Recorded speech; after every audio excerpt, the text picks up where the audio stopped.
Yes, guys. Good evening. Good evening. Good evening. Hope everyone's doing very well this evening, guys. We're back again with another show. It's a Liverpool show, man. It's just a Liverpool show. We're going to be talking about all things Liverpool today. We're going to be talking about Musiala. Interesting news about Musiala. Michael Edwards was at the game last night. We're going to talk about players that might be in trouble this summer. Is Cody Gakpo? Is the way people going at Cody Gakpo on social media called for? We're going to talk about that as well. And FSG. FSG starting to run Liverpool Football Club like a proper club now. Lots of interesting news coming out of FSG, out of Liverpool Football Club. You know, getting Michael Edwards back. They're looking to expand into another club, getting the geezer from Benfica, I believe it is, to come in as well. Lots of exciting stuff. So loads to talk about, man. Loads to talk about. But big up to everyone in the chat. I hope you're all doing well. Don't forget to go and hit the like button, hit the subscribe button, share button, all that great stuff. And we'll be chatting away. But big up to the chat as well. I hope you're all good. Hope everyone is decent and had a good weekend. I know the Liverpool result is a bad one. And yeah, we'll probably have to chat about it, let's face it. But yeah, I'm over it. Look, I'm over it. We had our talk last night about the Liverpool Man United game. I'm pretty much over it now. It is what it is. You know, I still say everyone was at fault. Everyone was at fault. The players, manager, coach, everyone was at fault. It was just a bit of a shit show, but it is what it is, guys. We move on. We've got them in 3 weeks. Look, I said it last night and I'm going to say it again. If I had to lose a game to Man United this season, I'd rather it be in the FA Cup quarter final. Simple as that. We play them again in 3 weeks.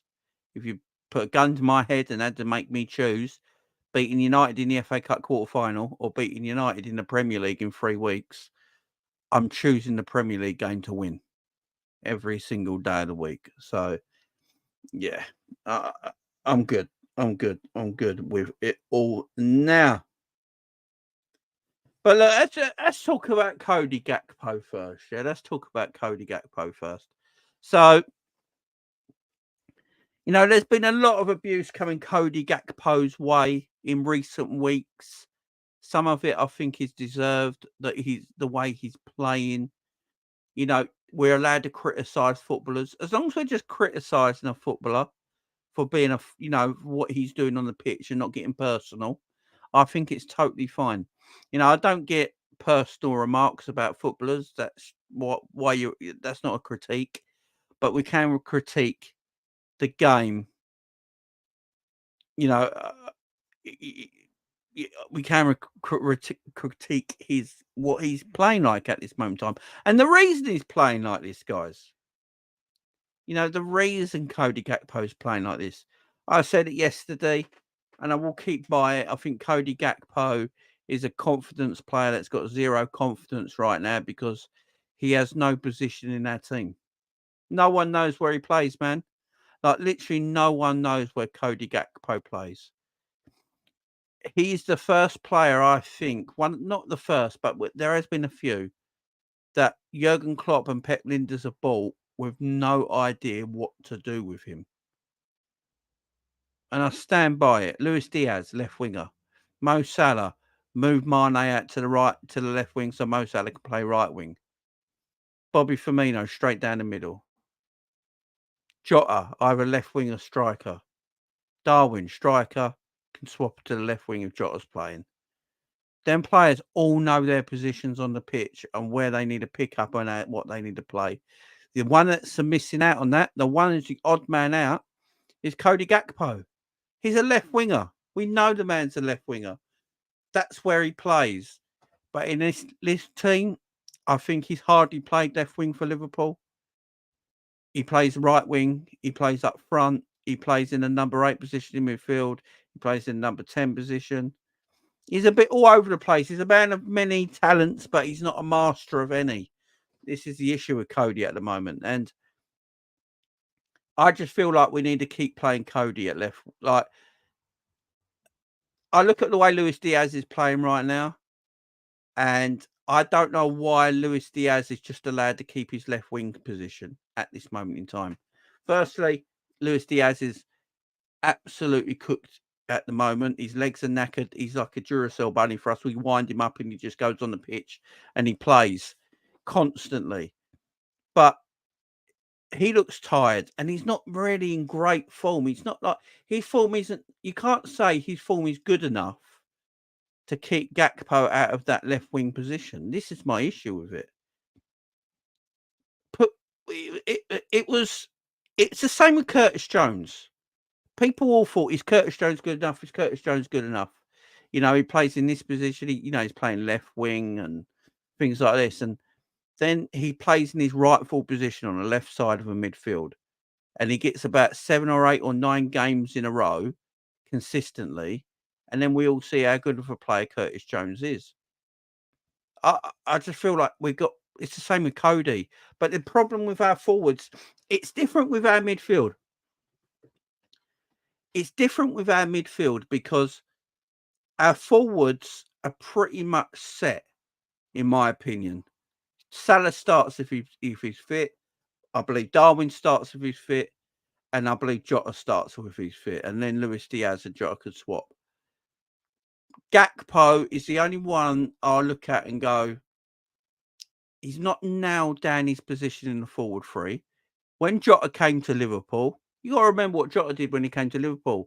We had Mane, Salah, and Bobby Firmino. And Jota came in and played so well, he made it the Fab Four.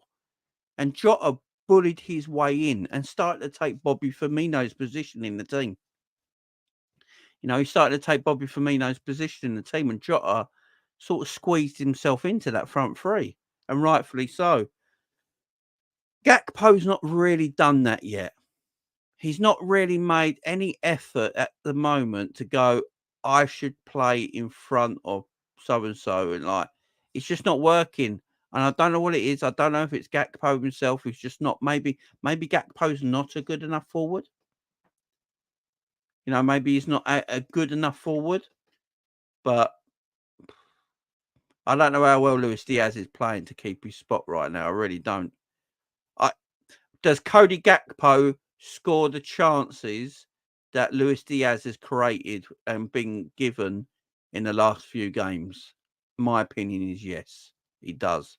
I think Cody Gakpo is a better finisher than Luis Diaz, in my honest opinion. I think he is. I think Cody scores that one-on-one for Man City against Man City last week. If that ball was to him from Salah instead of Luis Diaz. So I think Luis Diaz is technically a better footballer than Cody Gakpo, but I think Cody is a better finisher than Luis Diaz, in my opinion.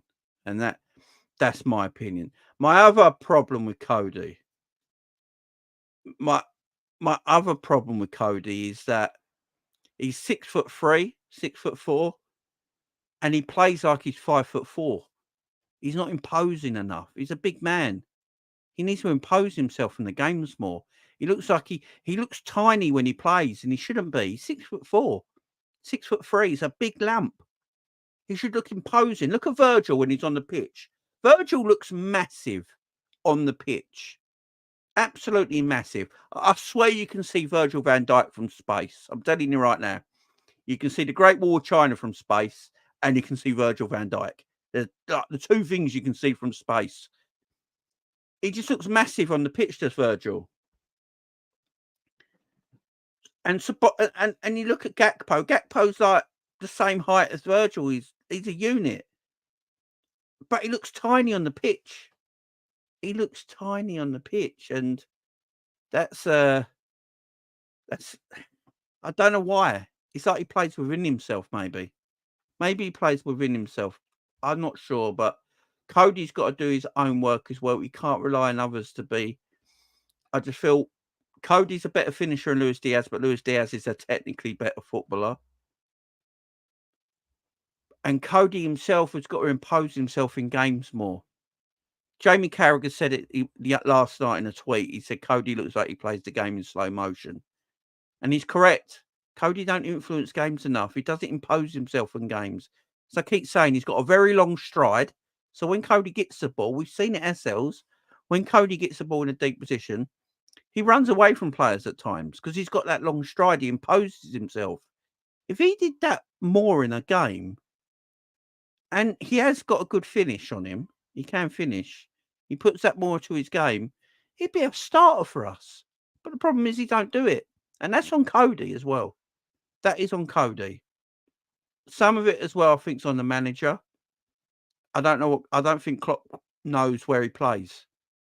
And again, why have we bought a player when you don't know where he plays? That's my issue with it. You know, we watched Cody's a left winger. We bought him and went, nah, you play anywhere but left wing. And that's a problem for me. That's a problem the club need to sort out, personally. But let me get to some supers here. Big up honesty. Jamie, have you seen the abuse Cody got on getting online? I was mad peed off with his performance, but attacking personally stupid. This is what I'm saying. We can critique Cody's game, but personal attacks are not needed. If you can't critique a footballer's game without doing a personal attack, go put yourself in a room, take 5 minutes and breathe and think about it. Do you know what I mean? You can critique his performance like we're doing today. That's what we're doing with Cody. We're critiquing his performance. But to like abuse him online like that, that's different, man. That's just pathetic. Jamie Height's got nothing to do with it. It's the way Dutch players are. They get tech from age 5 to play total football. No, I know that, man. But what I'm saying is Virgil's Dutch, yeah? This is what I'm saying, honestly. Virgil's Dutch, yeah? But he looks massive on the pitch. Cody is the same height as Virgil, but he looks smaller than Virgil when he plays. Does that make sense? That's what I'm trying to say. He can impose himself a little bit more. You know, Virgil looks huge. Virgil looks like the biggest player on the pitch when he plays. You know, Cody's just as tall. And Cody don't look that imposing when he plays. You know what I'm saying? And as you say, he has got technical ability. He definitely has. But big up honesty. Much love for the chats, man.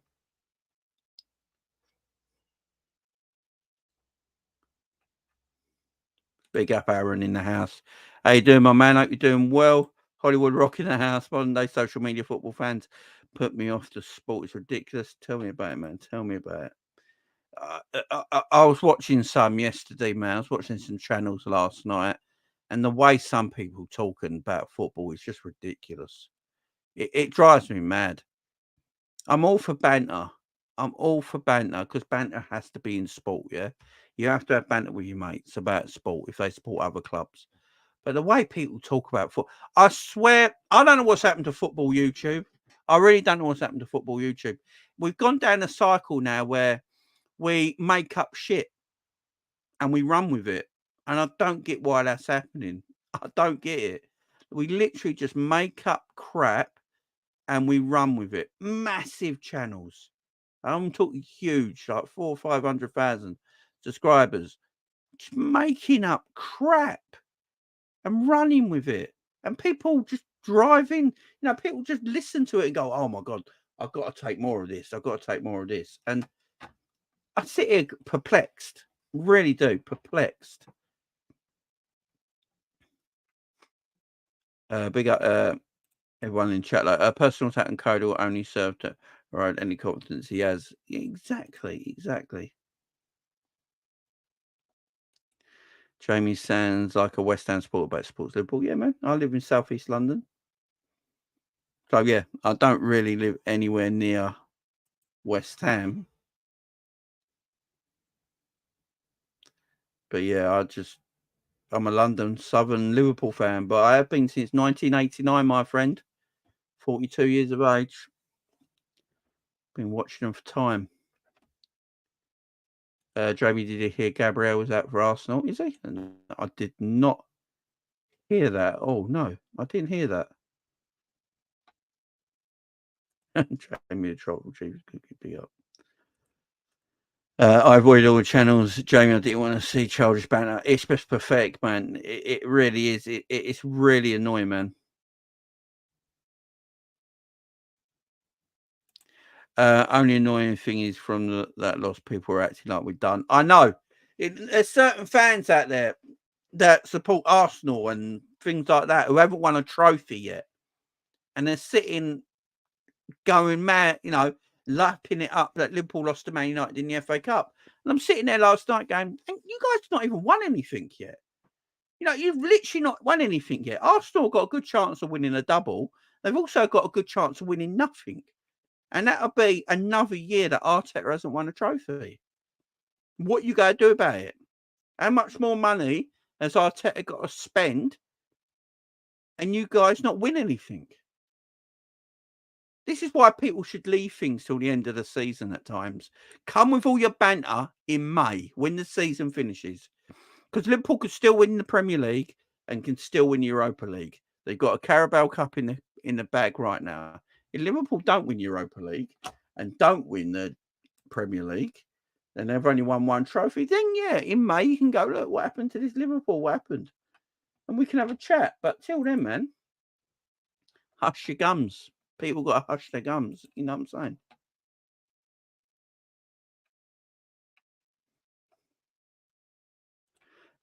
I see what we're saying. Cody looks like a lost at times compared to Diaz and Darwin, who keep going. But many fans are like they treble online. The irony. Oh man, honestly, I know, man. I know.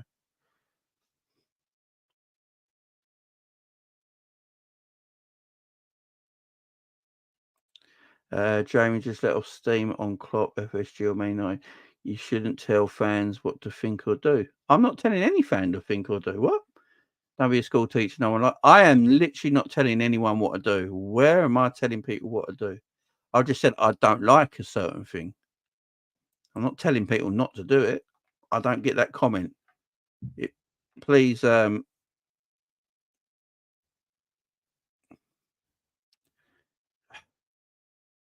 me know what you mean by that comment because I don't know what I said. Let me know.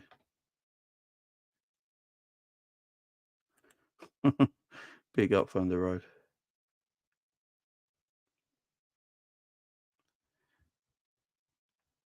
I'm just going through some of the comments. Big up Arsenal fans with a pigeon chest out. No, I don't mind Arsenal fans talking because Arsenal are playing really well this season. Go for it.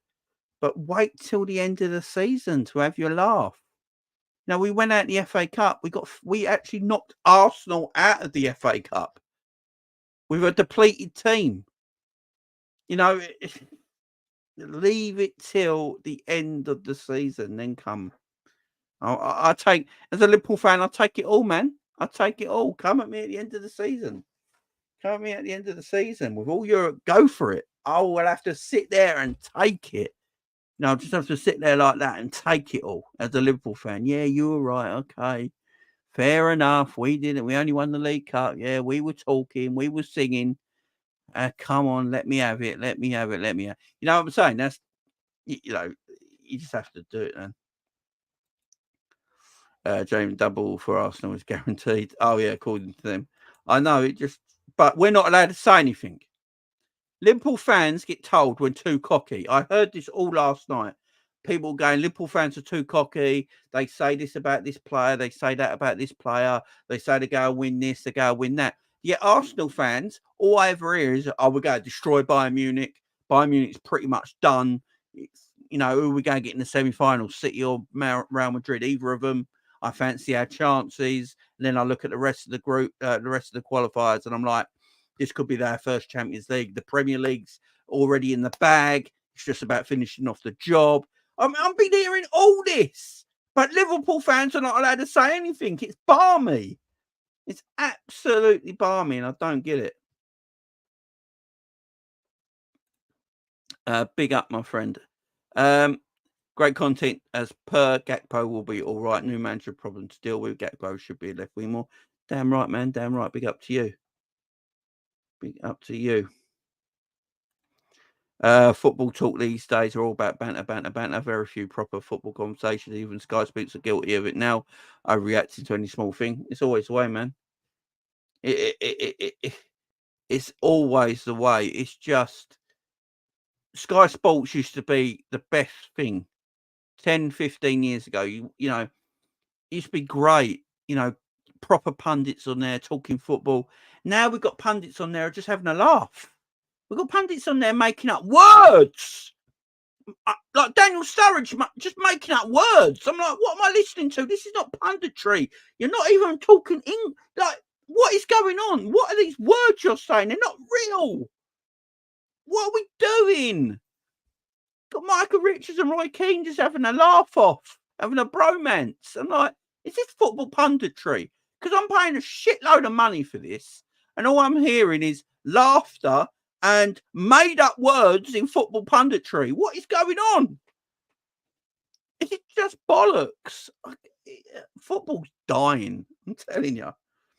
Football is dying on its arse. Big up Captain Sal. Jamie, I saw you watching Born and Red. They're speaking.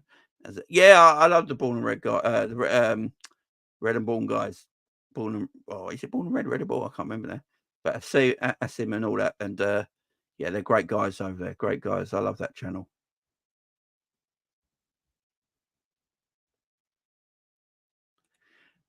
We should have to take. Yeah, I'm fine taking banter. I'm perfectly fine taking it. What I mean, Angel, is that just make banter make sense. Do you know what I mean? And why shouldn't we be allowed to shout quad, quad, quad? We was in all 4 cups 24 hours ago. You know, why can't we talk about it? I don't get that. Why are we not allowed to speak about it? But I get what you're saying.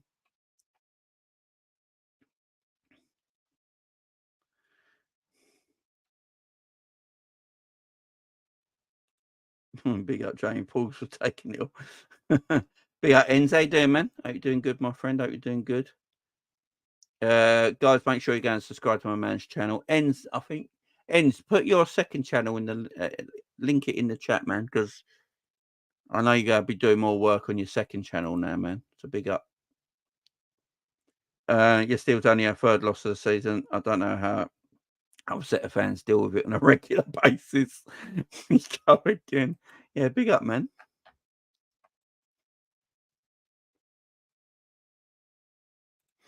All I know, Liverpool winning the league and had from the beginning before all this quad nonsense. Big up, Chris.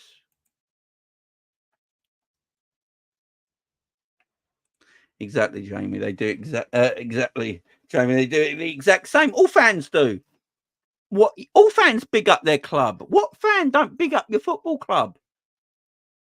Look, I'm going to keep bigging up Liverpool. I will always big up Liverpool. We're still in for a Premier League and we're still in for a Europa League right now. And in my opinion, we should definitely win the Europa League. The Premier League's going to be a little bit more difficult, but our running is the best out of the 3 of them going for the title. Liverpool have the best running. I think our next Premier League games, we got 5 Premier League games and 4 of them are at home. I do believe, or 3 out of the 4, something like that. Yeah, now our next 4 Premier League games, 3 of them are at home because the Everton game got postponed.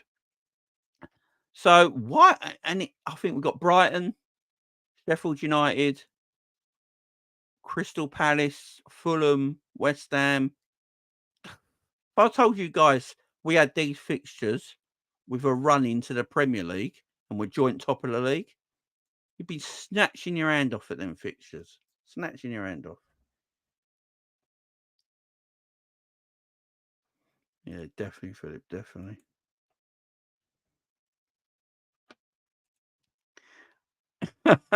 I know. But I like it, Gal. I like it, Gal. But I like it, Gal, because the Gal sticks up for his team, man. I love that. I love people that stick up for their team. Go for it. Stick up for your team, and you should do. You should do. But then you can't tell us Liverpool fans to calm down and stop talking. That's what I don't get.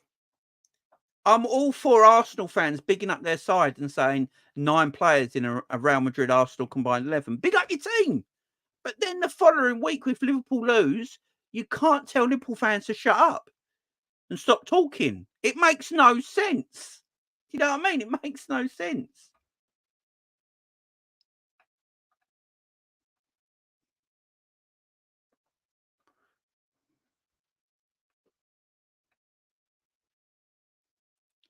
Yeah, big man. Big up, man. Big up. Agree.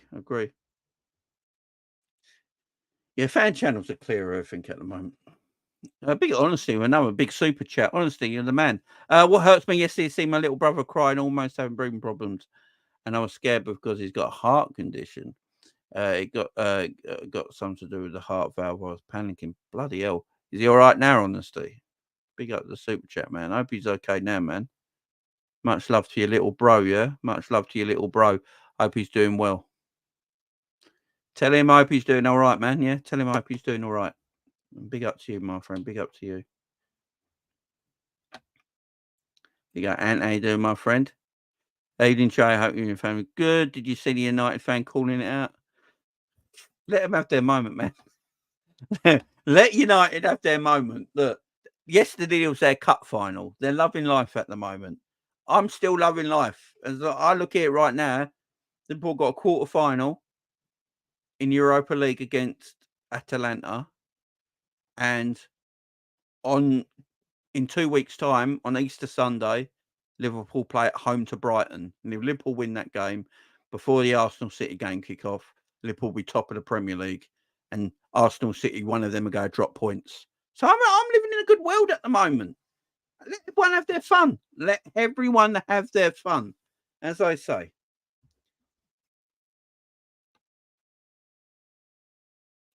Big up Recency. How you doing, man? Big up to Jamal Musiala. Would be amazing.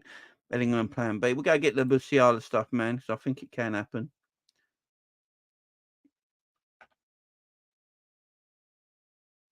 Exactly, Dustin. For some reason, Dustin, though, Liverpool fans are not allowed to talk. Other teams can talk. Other fan bases can talk. The fan base that irritates me the most at the moment, I don't know about everyone in the live chat, but the fan base that irritates me the most at the moment is the Arsenal fan base. That's the fan base that irritates me the most at the moment, because it's 20 years since they won a league. They keep going on about our 1 in 30. They've not won 1 in 20 years. They've won, what, 4 FA Cups in that time? They've done nothing in 20 years. Literally nothing in 20 years. I think they've won 4 FA Cups, but they keep having to go at Liverpool all the time. And we've won, what, a Premier League in that time, a Champions League, FA Cups, League Cups, Super Cups, European World Club Championships, and all this team being the best team in Europe. I just don't get it. I don't mind Man United doing what they do, because Man United are huge, but I don't get it. I don't get the Arsenal fan base, why they're coming at Liverpool all the time. Liverpool and Arsenal are not even rivals like that. We're not even rivals like that. Jamie, you ever watch the cricket on pundits on Sky? Night and day to football. Yeah, I do. I love cricket. I do love cricket. And what I love about the way Sky Sports does the cricket, I love the. I don't know about you, Aaron, but I love the mini documentaries they do, especially when you have an Ashes series or something like that, and they do them mini documentaries in the middle of a day's play, and when it's like lunch, and they do like mini documentaries, or NASA will go off and have like a 20-minute conversation about the sport, and you sit there engrossed because he's talking about the sport, and like they're talking about how someone's fast bowling, or leg side swing and things like that, and how they're shining the ball. It's called education. It's what I want as a sport fan. The pundits to educate me more, not just laughing. Oh, he's so funny, Gary. and Jamie Carragher just licking out Gary Neville's arsehole. Yeah, that's all I see every fucking week now. It's shit. Absolute shit. Yeah, I'm going to talk about the Musiala stuff. Let's get to it in a minute.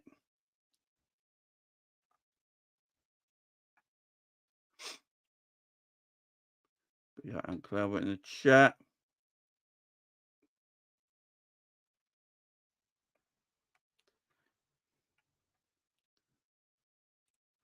Big up Max LFC. Big up to you, my friend. Uncle Albert in the house. 90s Raver in the house. Hi, Jamie. I think our last 3 games of the season are Villa, Spurs, and Wolves. Sounds difficult to me. Wolves will be a nothing game because Wolves will probably finish about 8th or 9th in the Premier League and have nothing to play for. Plus, we're at home, so I expect us to win that. Spurs will be at home as well. I expect Spurs to have top 4 sewn up, and I think Aston Villa will be on the slide by then as well. So, yeah. And if Aston Villa are going to the conference, if Aston Villa go all the way to the final in Europe, Aston Villa will probably be just about to play, a week away from playing that final. So it sounds hard on paper, but I think in reality, it's not too bad. I don't think it's too bad. But our game's up to then. Even if they are West Ham away and Fulham away, if I told you guys that we have Brighton at home, Sheffield United at home, Crystal Palace at home, Fulham away, and West Ham away in the next few games, and I told you we are joint top of the league with Arsenal, and they were our fixtures coming up, you'd bite my hand off. Absolutely.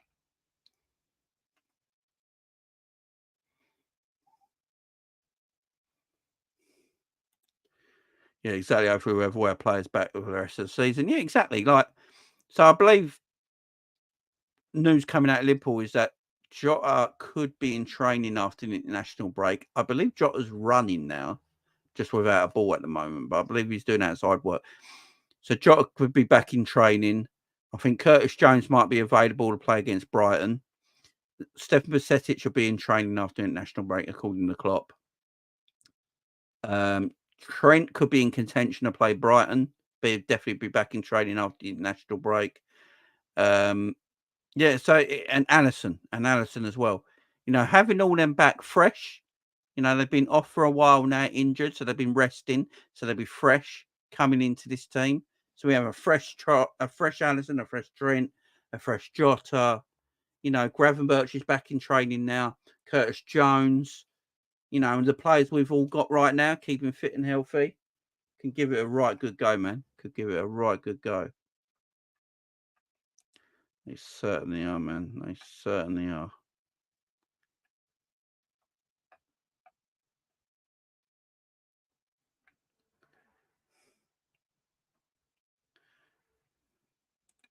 Yeah, they're great, man. They're great. I love the cricket education about the game. Exactly. I that's what I want in football punditry. That's what I want, man. I don't want them laughing and joking and talking out their arse. It just does my head in. And I just don't. I hate Jamie Carragher and Gary Neville together. It does my head in because Jamie Carragher condescending. Like the way he talks is so condescending. It really is, and he patronises himself all the time. Like 1 minute he'll say something like Jamie Carragher on Twitter is completely different to the Jamie Carragher you see on Sky Sports. So Jamie Carragher on Twitter is all backing up Liverpool, back Liverpool up. Yeah, say this, say that. When he's on Sky Sports, the things he says on Twitter, he says differently on telly. It just does my head in. You're not being truthful. You're being fake.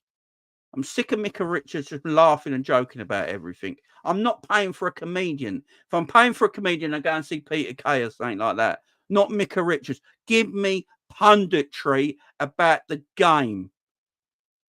Roy Keane just sitting there looking miserable, like he wants his life to be over. It's just ridiculous. This is why people go to YouTube now.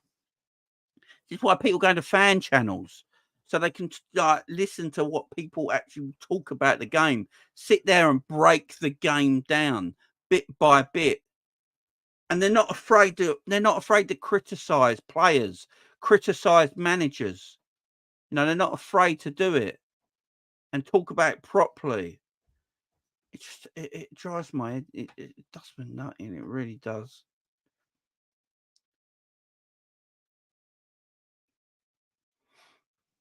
Yeah, exactly.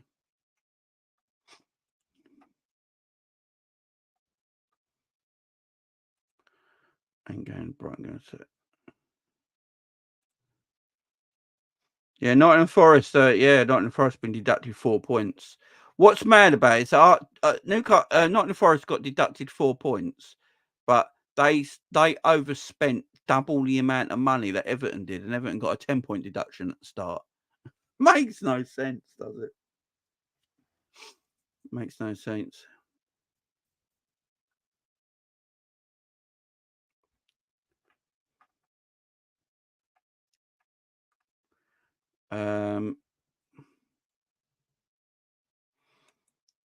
Definitely, I agree. I think honesty again with a super.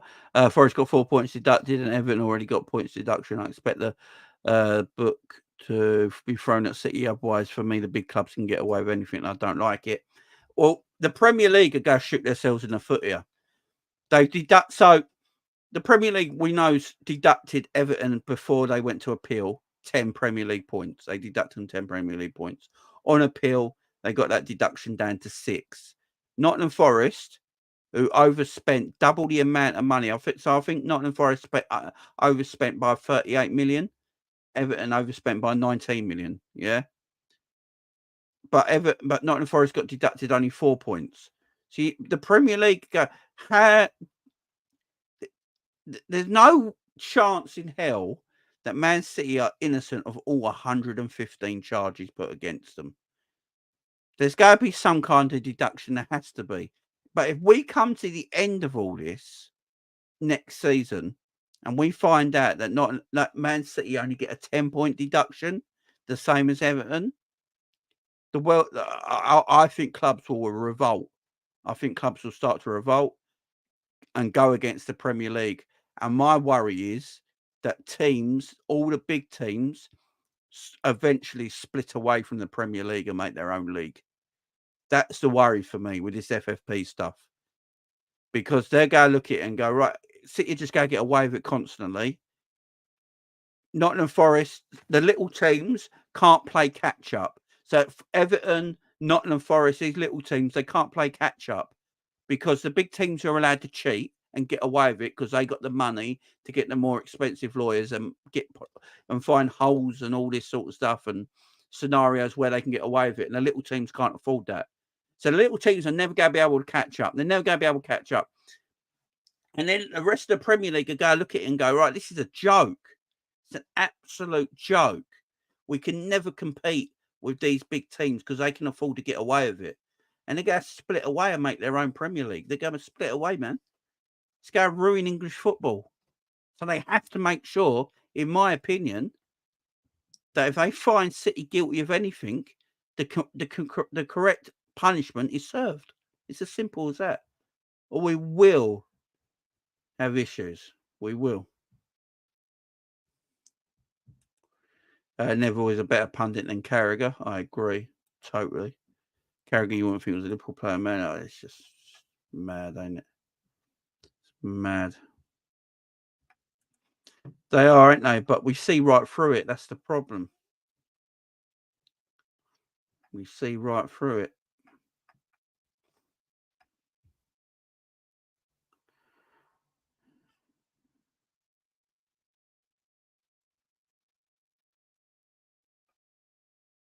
The thing is, I don't want to pay all this money for TNT Sports and Sky Sports for them just to turn into YouTube.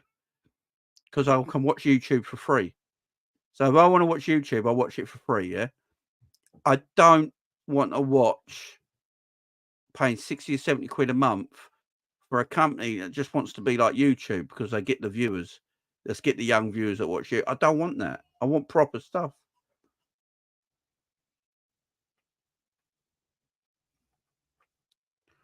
Yeah, big up everybody in chat, man. Super League scenes, you know, man.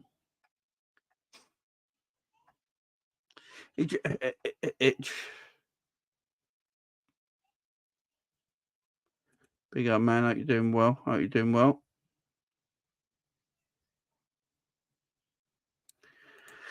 But let's talk about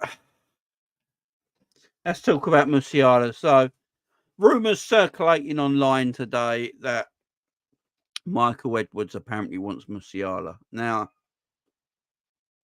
I don't know if this is completely true. I don't know about this. There has been news in the last few weeks about Liverpool looking at Musiala, and we should be because he's a talented footballer and he suits us to the ground.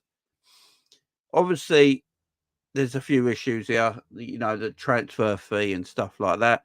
Bayern Munich are apparently trying to sit Musiala down and sign him to a new deal that will keep him at Bayern Munich for the next few years. The problem Bayern Munich have got right now is that Musiala this summer will go to 2 years left on his contract.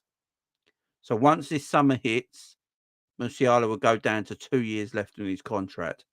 Now, when a player is usually on 2 years left in his contract and he's not looking like he wants to sign a new deal, that's when the club makes sure they get the value of that player and usually let him go.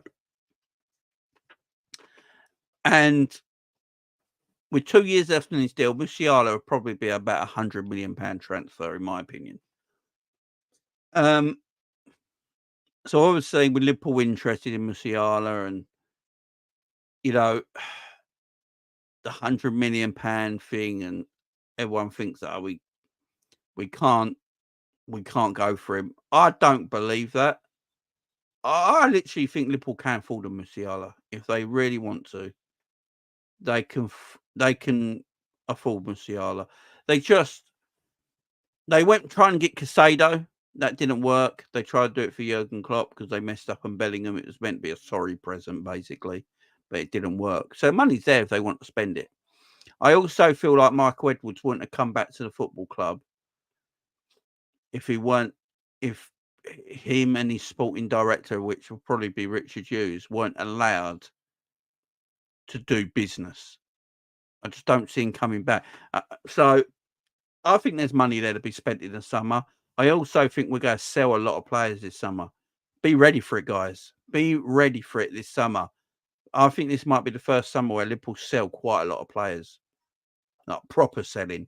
Not like letting them go at the end of their contract for nothing. I mean, proper letting them go. Mo, we know that when players get to a certain age, no matter who they are, Michael Edwards don't like keeping that player along for too long. He doesn't like giving 30-odd-year-olds big contracts. Got to remember, Julian Ward gave Mo Salah the new contract, and nothing to do with Edwards at the time. Now, does Edwards want to keep Mo Salah? Does Edwards look at Mo Salah being at the age of 32 and thinking 350 grand for a 32-year-old? I just don't see Edwards doing the deal, man. I think Edwards is ruthless.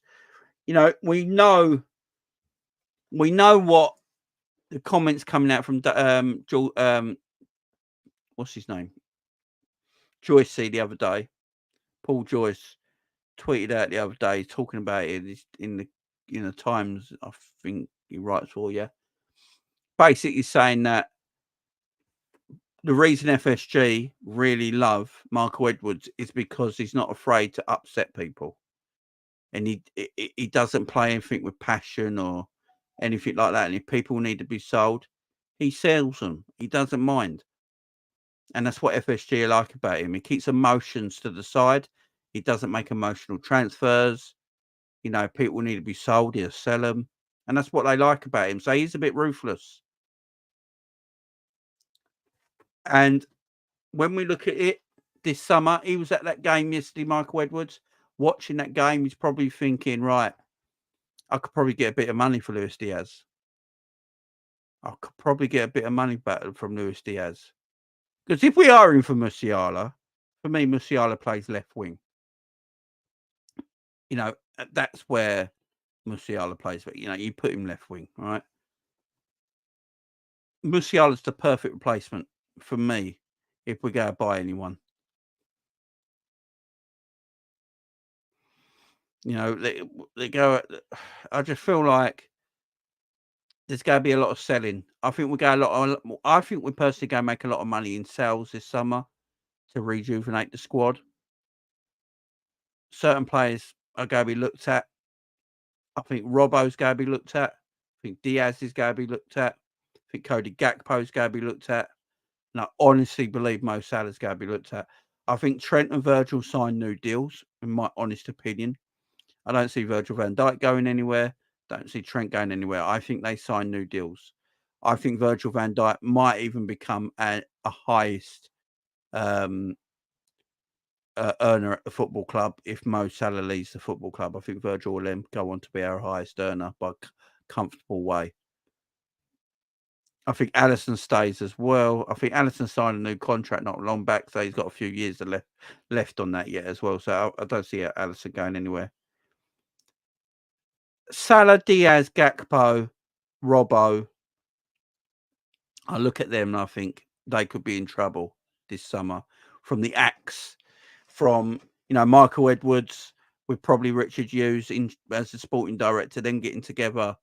We know what Edwards does. He looks at the data. He reads everything data-wise, analytics. He's a machine at it. And he will start to think these players, they ain't got the legs anymore. If they still got value, let's let them go and get someone in who's got legs, who's got a bit of creativity, who's got a bit of pace, who can do this, who can do that. So I do see that happening, man. I do see that happening. And also we've got to remember next season we're going to play in a different way. Now Klopp's probably going to leave, although I do have this little itch at the back of my head. I don't know about you guys. I have this tiny itch at the back of my head that Jurgen might stay. And the only reason I'm saying the Jurgen might stay bit is that the manager search stuff has gone very quiet. I don't know if anyone's noticed that the last week or so, but the manager search things, the names of managers, and Alonso talks, the De Zerbi talks, all this sort of stuff, it's gone very quiet the last week or so. And we know Edwards apparently has already been on the phone to Jurgen Klopp. Discussions might be happening. A little itch at the back of my head. I don't think it happens. I think Klopp goes. But I literally think they're trying to persuade Jurgen to stay. And they're saying, look, Jurgen, you can stay. We're going to take the pressure off you. We've got Michael Edwards back. We're getting Richard Hughes. We're doing that. We're looking at expanding the club as well. We're looking to get into a second club, a feeder club, which the club should have done loads years ago. Get a feeder club. We're building. You've got the academy. You've got the boys. You love them. Take the pressure off you a little bit. Yeah, you can just coach the team now. You don't need to be sporting director, manager, and coach. You can just coach the team, chill, and let everyone behind the scenes do all the work. If it don't happen and Klopp says, "Nah, I'm still going to leave.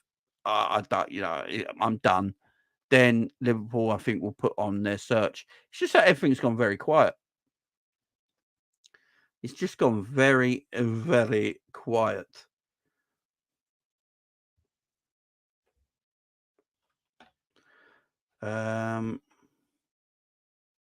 Stop creating stuff, Jamie. What does that mean, my friend? Tell me what that means, please. I don't know what you're on about. I only give you my thoughts, not making anything up. It's just my personal thoughts. It's just my personal thoughts. Big up, give me shelter. Just tuned in, we're watching the start. Big up, man. Thank you for the super chat. Appreciate it. Much love to you, my friend. I think that will probably happen. It's just my personal thought. That's all it is. I have no idea, no inkling on it. I'm just looking at things and giving you guys my personal thoughts. So I really am. That's all I'm doing. I think the club tried to keep him, though. That's very true as well, Scraps, to be fair. Everything we do is quiet. That is extremely true. Very, very true. The only thing I would say about it, if Klopp was staying, Edwards wouldn't have returned.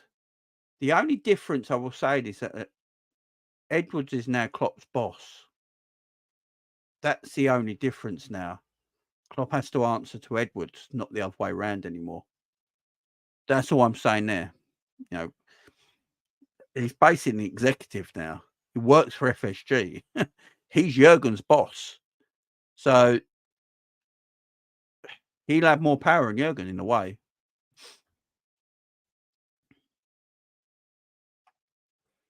Yeah, I'll give you that, man.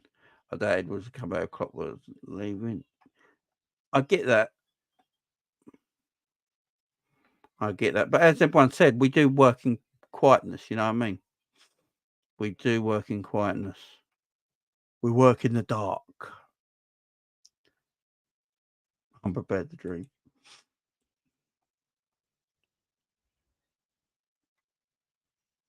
Yeah, I think so. It's just my opinion, guys. I have no facts on it. It's just an itch at the back of my head. You know, does he think like he wants to stay? I was speaking to my wife about this earlier as well. Like with Jurgen, I believe Jurgen lives in the moment. I think Jurgen lives in the moment. And when everything was going well, Jurgen signed that new contract, didn't he? He did that interview saying, "I'm staying. Me and my team are staying for another couple more years yet." And he signed that deal and he was happy, full of energy, because he was living in the moment. And when that moment went, I think that's when you see what Jurgen said in his interview recently, when he said he's tired and all that. And like we're all saying, well, he signed his contract not long back. You know, what's changed? I just think Klopp lives in the moment. He thinks he's in that moment where he's happy, team's playing well, they're back to where they were again. He wants to go again, so he signed a new deal. He loved the place, loves the club, and he wanted to go again because he lived in the moment. And then he thought about it, and it's like, no.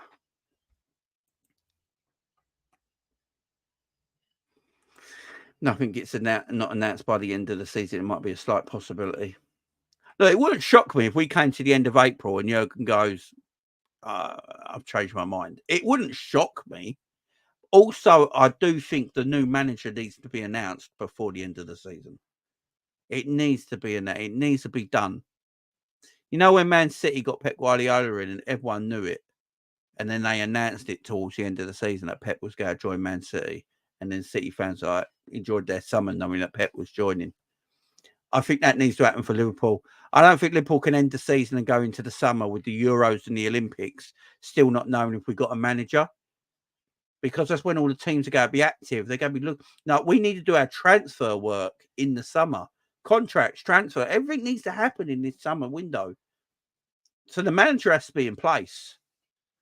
So I'll be shocked if by the end of April if we don't hear anything. I really would be shocked. It has to happen quite soon.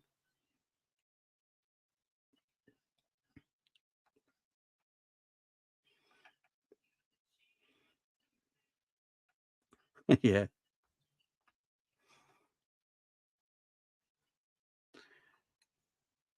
Oh yeah, he misses his home country. There's no doubt about it. We all would, wouldn't we? You know, we lived somewhere else for quite a long time. And that's true as well, Steve. You know, FSG could already have this all sewn up.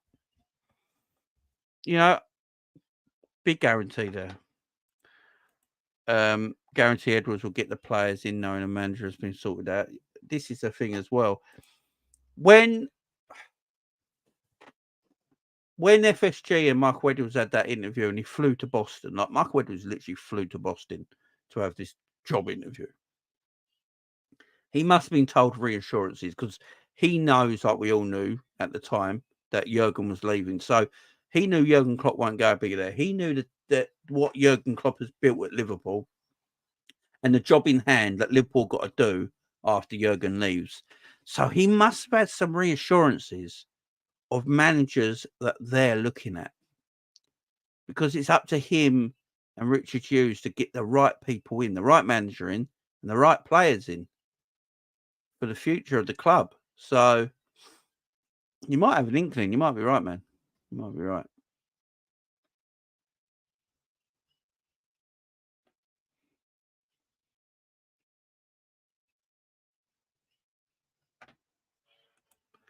I think that as well, Michael. This is what I'm saying. I think by the end of April, they got their man, and at the end of the season, they'll announce it.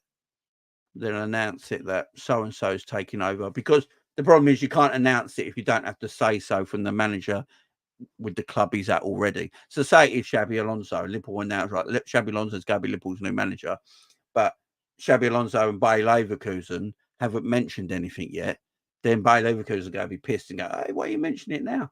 Yeah, so It's got to be a joint announcement, in my opinion, that Alonso's leaving. If you hear any wind in the next few weeks that Xavi's leaving and Saints, then you know. Then you know. I'm just using Alonso as an example, by the way, before anyone goes mad.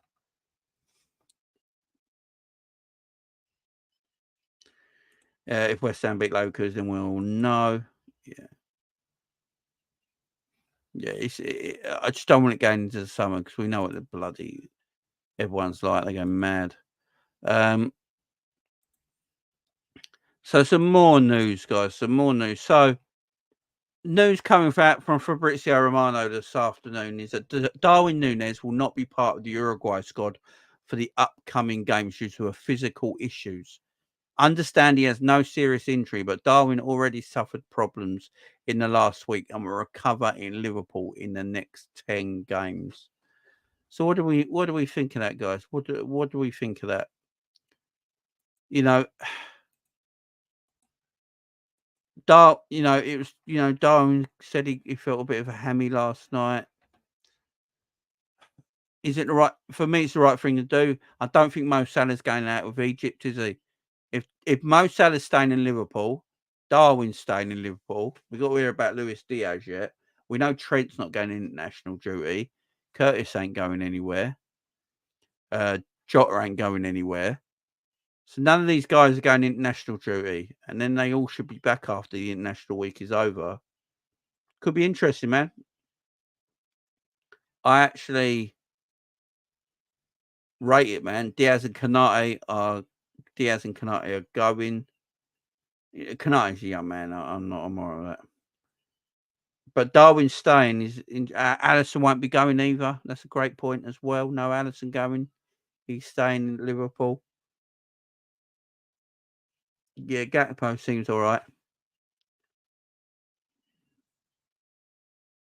So he's got no real, the injury ain't nothing really. It's basically just there's no point going on international duty and doing anything serious. So stay at home, relax, go on holiday for a week, go and chill out with your family. That's what they need to do. Darwin's played every poxy game almost. Let Darwin just go on holiday for his family for a few days. Go and chill out in the sun somewhere for a week or so. Go and relax. Same with Mo. Go and take your family on holiday. Go and chill out. Trent, Allison, go away for a week. Relax, chill out, get some sun on your back, and then come back in a few days' time.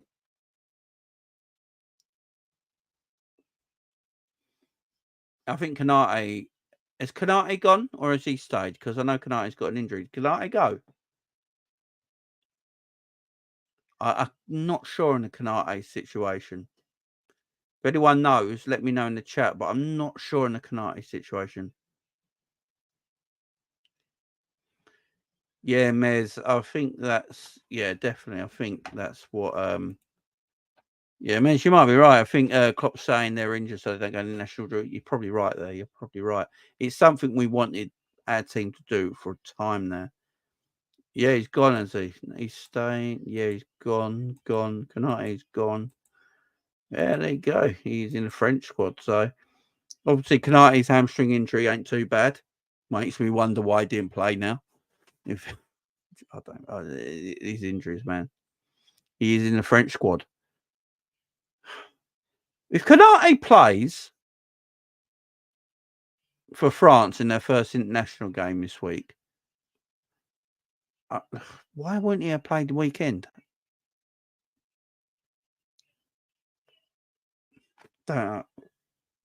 Controversial. No chance Klopp will have them doing triple training sessions. I hope not. I hope if they need rest, he should just let them go on a little mini break. Just go away for a few days, get some sun, chill out with the family, come back, man. United's fit. Why didn't he play against United? Yeah. If I see Kanate playing for France this week, conversations will be have to had. No doubt about that. No doubt about that. Obviously, there's a bit of FSG news going around as well, where FSG they get a bad rap, and rightly so at times, and sometimes I don't think they deserve it. But Obviously, David Ornstein the other day put out an exclusive. Liverpool owners FSG are working on a move for Benfica technical director Pedro Marquez as part of a new setup. Would be employed by FSG rather than Liverpool to focus on a second club operation. Former Man City and highly regarded. Now, this whole it's very true, Anne. This whole second club, feeder club thing, some fans don't like it. I particularly think it's the way football is now. It's going to be like the Red Bull model. It's not going to be two out and out owned football clubs. FSG won't have 100% stake in a football club. I think it'll be like Michael Edwards runs the second football club and runs Liverpool like they do with Red Bull. I think that's the way they're going to do it. But everyone does this. Man City got Girona and is it New York FC? And, clubs have got this. Brighton, don't Brighton also own Strasbourg, is it? I believe, or Lille or something like that. No, Lille, is it Lille that's owned by the bloke who now owns Man United? They all do it. It's just that I don't particularly agree with feeder clubs having two clubs. I don't particularly agree with it. But in the way football is today, it's just about money. This is the problem with football now. It's all about money. And I blame sometimes the fans for this because they all want the new shiny toy. Fans don't want youth players coming through. They want teams to spend 70 million on a new player.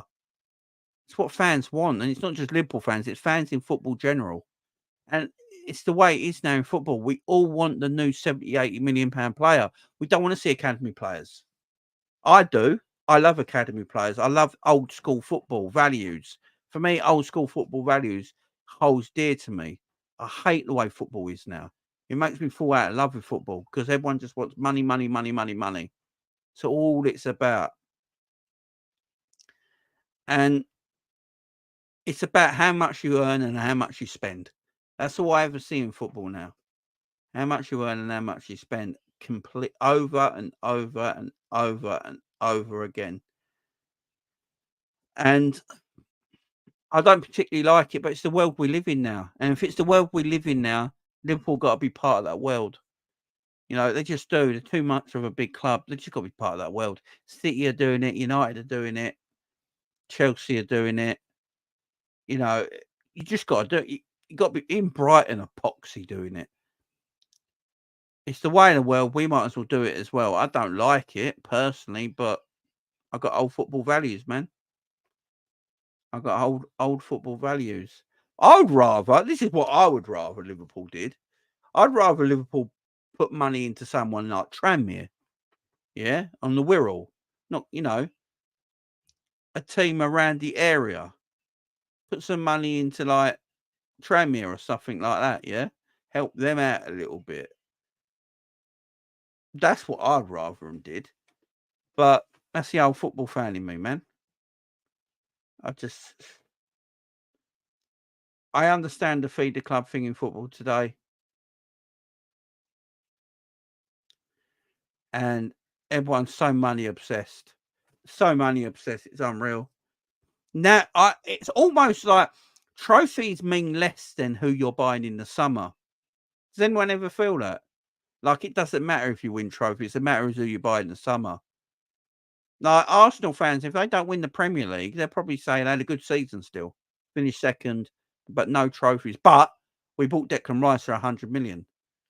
And now who are we going to spend this summer to go with Declan Rice? We're going to spend another 100 million, 70 million, 80 million on the midfielder go next to him. Are we going to buy Osherman for 115 million? Oh, my word. What a summer that would be. That's what it seems like it is now. It just seems what it is now, that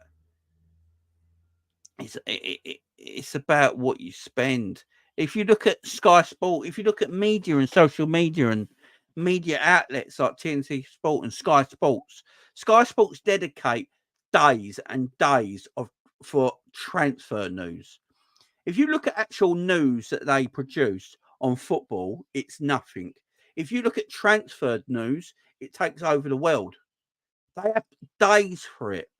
They have a transfer deadline day that is a 12-hour day on Sky Sports that is just dedicated to transfers. Where's the dedication for 12-hour days, maybe picking on a particular club? Right, we're going to spend 12 hours a day, talking about Brighton, where Brighton have come from to where they are now, what Tony Bloom's done behind the scenes, their scouting network. Why don't Sky Sports do things like that? Pick on a club. There's 20 fucking clubs in the Premier League you can choose from. Do all 20. Have hours of time on a club where you look in depth at a football club, where they started to where they are now, their managers, their ownership, their scouting networks, how they do what they're doing, so people can learn. But no, they don't dedicate their times to stuff like that because football don't matter no more. That sort of football don't matter no more. That's a thing of the past. What matters now is having a 12-hour day of transfer business. That's just bollocks. It's just rubbish. Bloody managers pulling up in their cars and putting their heads through the window and going, "Oh, so you go buy? I've heard so and so's in McDonald's in Lewisham.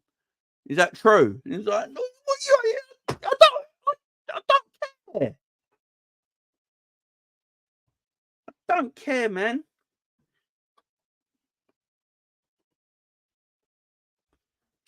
It's just the way it is, man.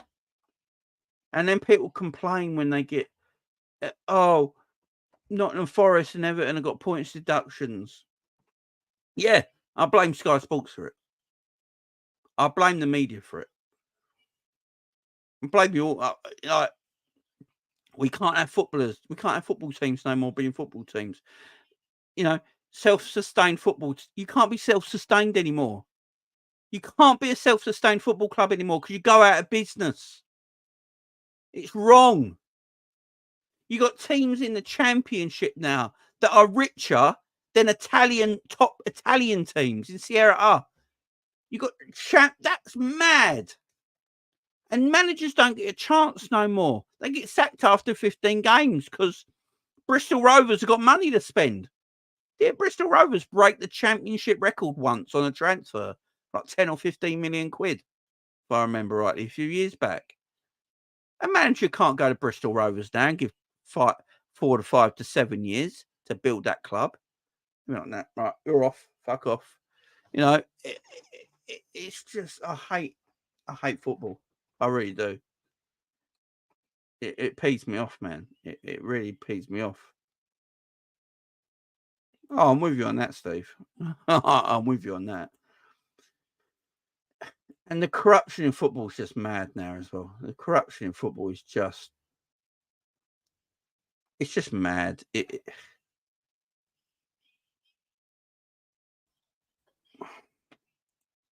Whoa. There's no need to be rude, man.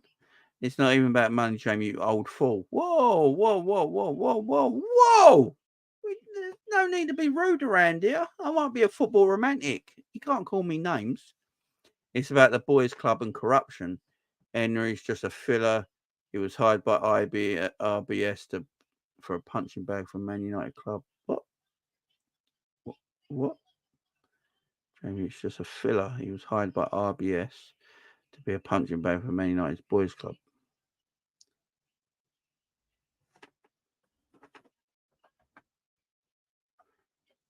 I don't get your comment. I don't get your comment, man. I'm a football romantic, man. It's just me. I'm a football romantic. He's got old bit right though. I just look. If people want that side of football now, have that side of football, man. I don't mind. I really don't mind. But that's just not. All right. Let me know. Let me know in the chat, guys. Are you secretly hating football in today's world more than 20 years ago? Like, honestly, people be honest in the chat. Be honest in the chat, guys. Do you like football right now? Or did you prefer football 20 years ago? when it's more about the sport.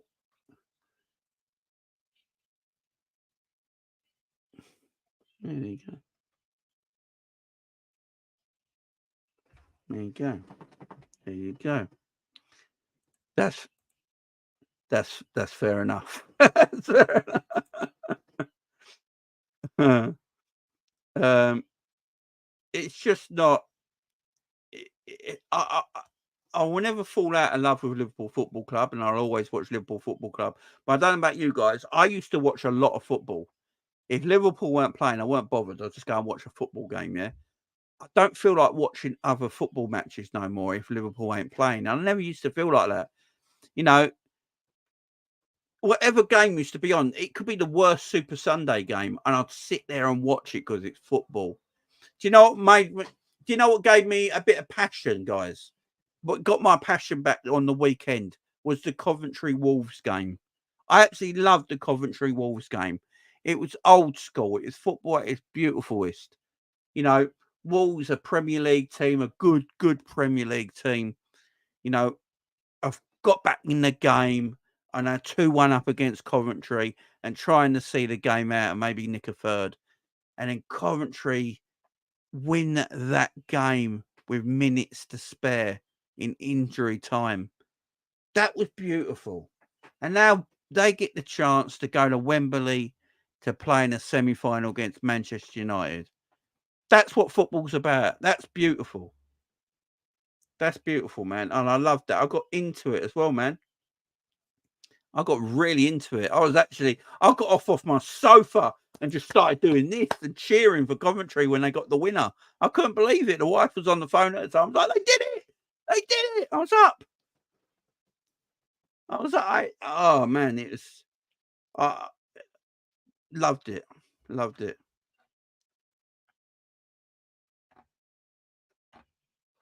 Yeah, that's very true, 90s, right? That's very true. Yeah, same man. So I'm just showing my age here. This is what I'm doing. I'm 42. I'm just showing my age. There's got to be people in the chat who might be in their 20s, and they're like, "What are you chatting about? Football's great now." You know, I get to see 70 million pound transfers and stuff like it's just tremendous. You know, so I get it.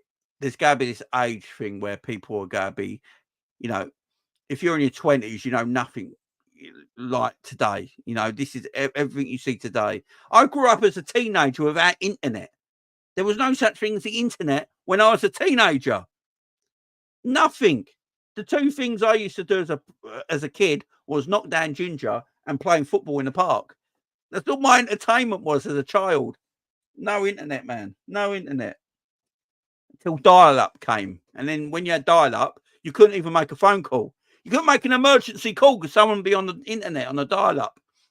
Yeah, mad times, man. Mad times. And kids today, you know, they live in a world where everything's digital, man. Everything is online. Everything's an app. You know, I showed my nephew an old camera that took film.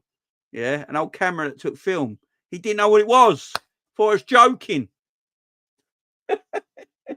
Like, hang on, I've got that massive camera, Uncle Jamie. I've got on my camera on my phone.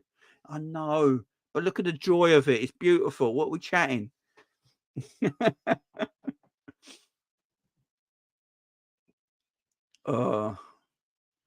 football was invented 1992.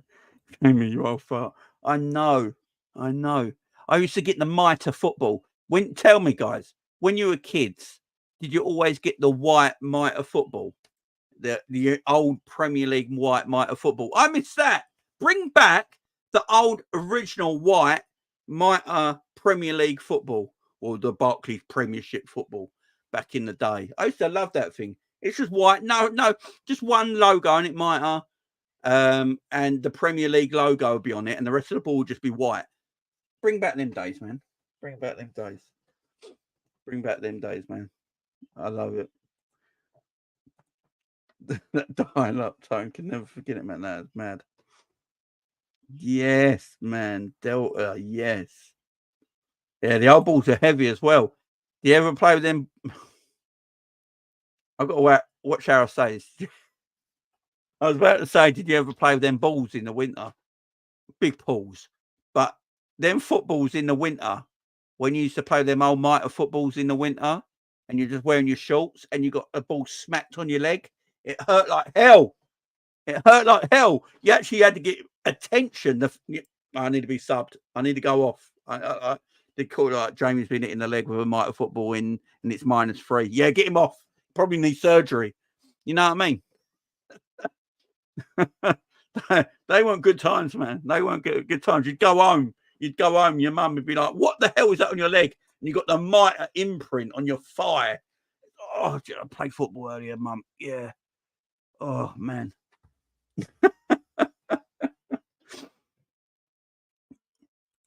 Yes. Classic mitre football. Remember the yellow soft indoor ball? Yes, I do. Yes.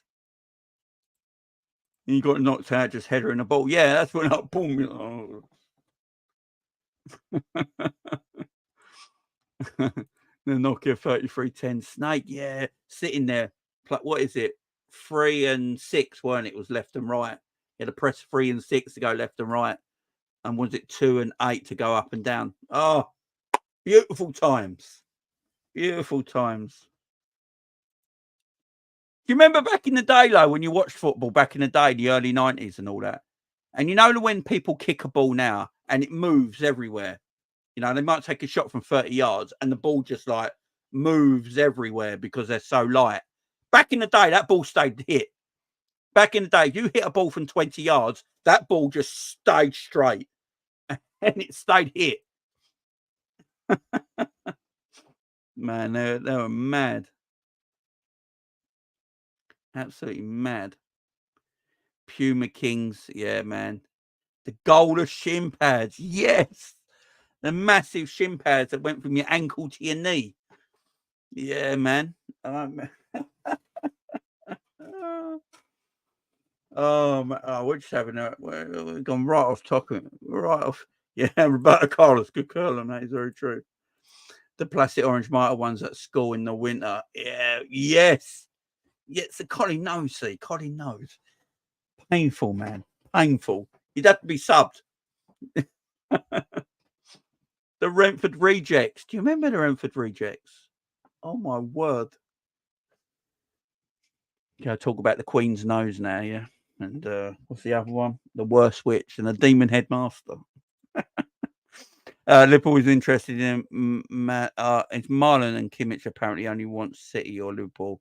What are you saying, Liverpool to am I the only one who thinks Kimmich is not the player he used to be anymore? How old's Kimmich, guys? Is he 28, 29?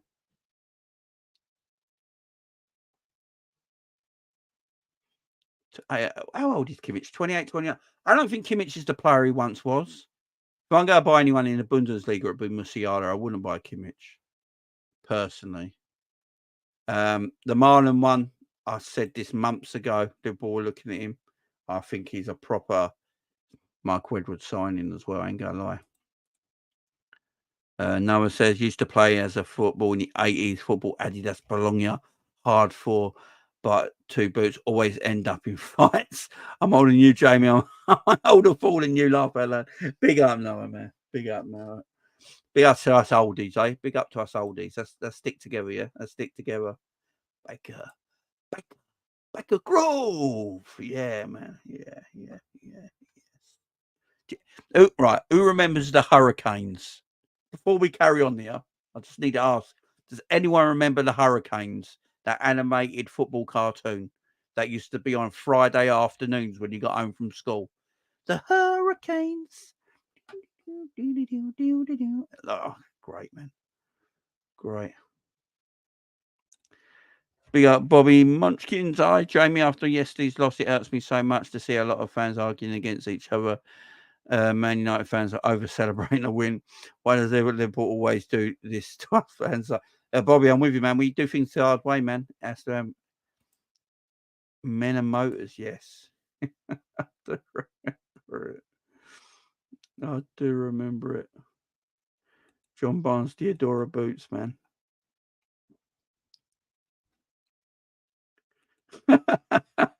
It is, Tyler. It is. Becoming an old boys club now. It's an old boys club. Attack of the Killer Tomatoes, man. Gargoyles. Yes, the Gargoyles. They were the bad team, weren't they? Were they the bad? Yeah.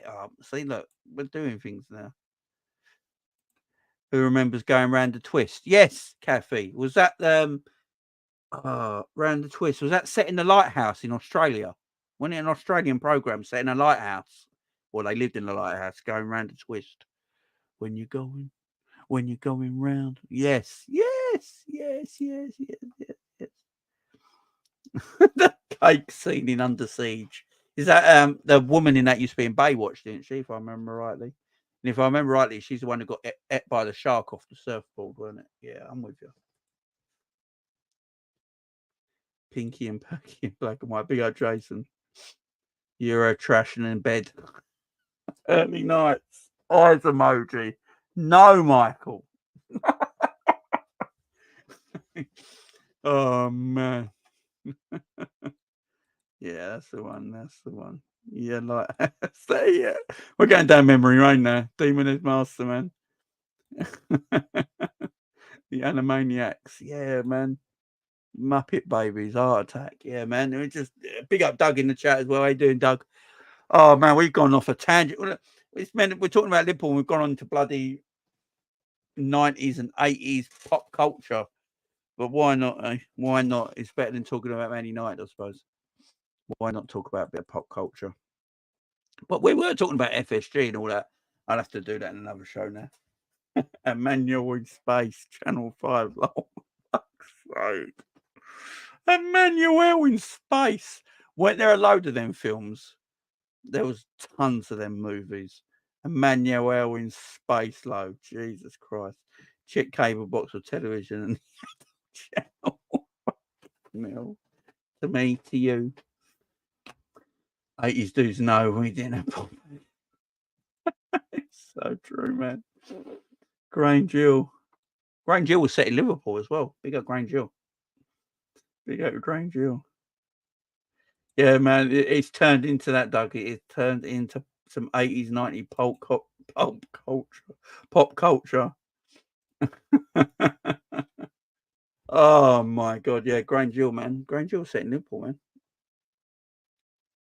Nothing else to talk about for 2 weeks. Bit of Brookie.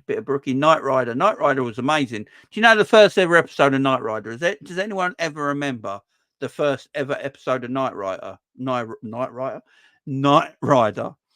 Because do you remember in the first ever episode he had a crash? Do you remember this? He had a crash, and they had to do plastic surgery. And when they did plastic surgery, he turned out to be a completely different person.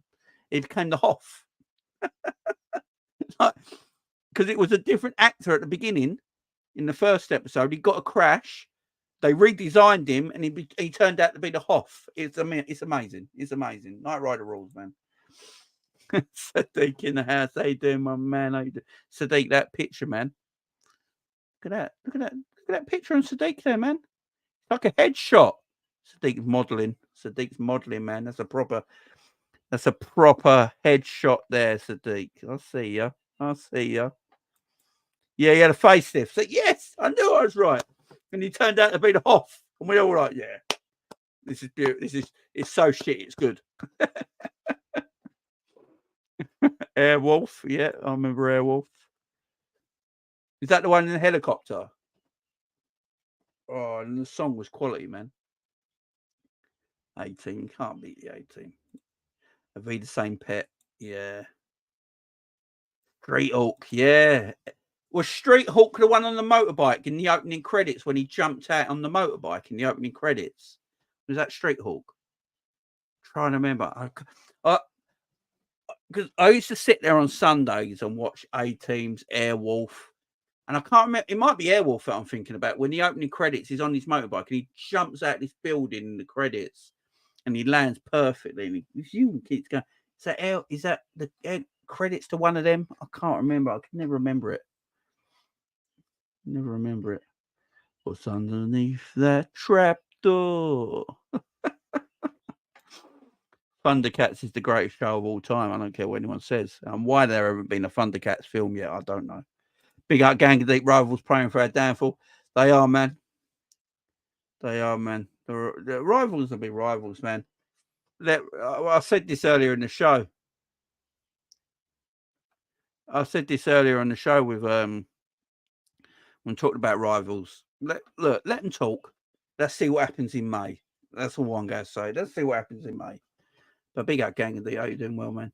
Yes, yeah, Airwolf and Blue Front. Yes, I know. Yeah, I knew I remembered. Big up Sadiq. Love them programs, man. Love them programs. Gladiators and Jet. Yeah, you know. What is this video turned into, man? The Premiership over match of the day. Ooh. Ooh. When Des Lynam went to ITV. And they did match of the day on ITV. And they did it at 7 p.m. and no one liked it. Do you remember that? It started at 7 p.m. and like no one wanted to watch it. Everyone wanted to watch it after they come home from the pub at 11 p.m., not 7 p.m. And they changed it like after a few weeks. The only problem with the Premiership on ITV is that they had that stupid crap U2 song, and I hate U2 with a passion. Bono, if there's one person I could push off a cliff. Yeah, I hate U2, man. That's the only problem. You can't beat Match of the Day theme tune. It was peak for us. The Littlewoods catalogue was heaven. It's sad because I know what Michael's saying. Basically, what Michael's saying here, when we were kids, you opened up the Littlewoods catalogue and you always had the knicker and bra section. And the models would be in knickers and bras in the Littlewoods. I know what you're saying, Michael. I'm old. You're saying. And it's true. It's true. Oh, Mask. Now Andrew's talking. Mask was brilliant. Best theme tune either. Saint and Greavesy, man. Yeah, I used to love Saint and Greavesy on a Saturday afternoon. The Freeman's catalogue. Everyone did it. Everyone did it, man. Everyone did it. Everyone did it. We didn't have internet back then. What can we say? We had no internet. Kids today don't understand. We had the Littlewoods of Freeman's catalogue. And you had to go to like the middle of the catalogue and yeah. Or you went and bought a Daily Sport, but you felt embarrassed buying it. Do you remember? You put the Daily Sport on the paper. You put the Daily Sport on the counter with your bottle of Lucasade. Yeah, bottle of Lucasade and a Daily Sport. And you give the man. You run out of there like yeah. Oh. You remember imagination? Yeah, man. Look, so everyone who's got kids and that will know, man. Kids today have no imagination. It's all about screen time. Do you know how many times I try and tell my kids to put the tablets down, put your tablets down and go and play? What do you mean play? Play. You got shitloads of toys here. Why don't I buy them? Oh yeah, kids today have no The Dandy and the Beano, man. And Viz. Don't forget Viz. Viz magazine ruled, man. I love Viz magazine. There you go, Aaron, man. There you go. Aaron's got Viz magazine, man. Oh, yeah. CFAX 302 for the football. And was it Teletext and ITV, wasn't it? Was CFAX BBC and Teletext ITV, wasn't it?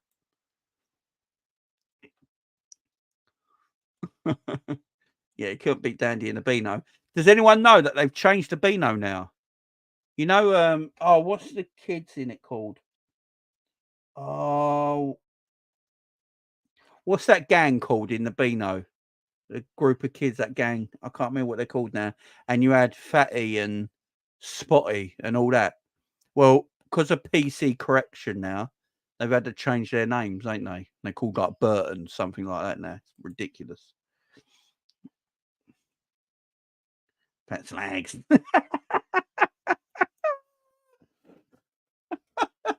In the Viz magazine, fat slags. Oh, man. Also, slags used to be called something else. It weren't the same term that it is now either, is it? Yes, ITV become LWT on weekends. London Weekly Television. Do you remember with the Thames logo that came up with LWT? It came up on the screen, and you see the River Thames and the London buildings, and then LWT in that red and white writing. Yes, on weekends. Yeah, and ITV was just Monday to Friday, and the weekend. Yes.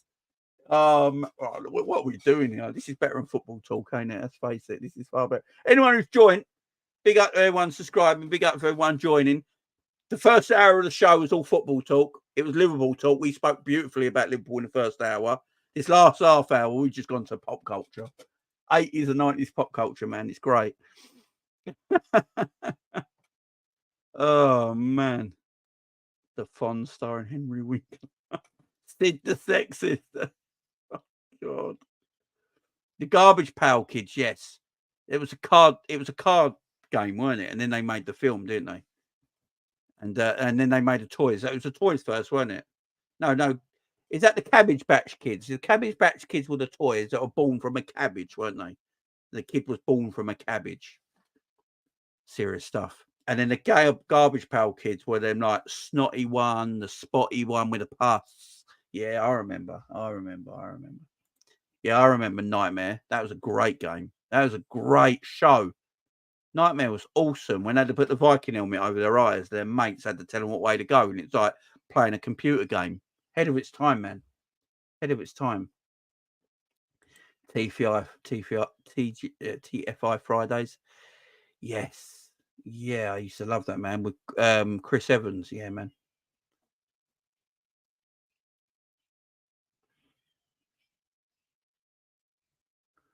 Big up honesty. I bet it was, man. Colin Dyke, Sam Fox took up a lot of my time. Colin Dyke, Sam took up a lot of my time. Robin of Sherwood. Yeah, man. Robin the Sherwood. You know the Robin Hood back in that day? The Robin the Sherwood one. Was that the blonde? Was that the blonde Robin Hood? Do you know he was Sean Connery's son? Don't know if people know that. But I used to love that Robin Hood with the blonde Robin. Yeah. The blonde guy. That's Sean Connery's son. Not a lot of people know that. Maid Marian and Her Merry Men. Do you remember that one? That's actually quite good. And the midnight stream's coming up. Yeah, tomorrow. Midnight stream will be on tomorrow.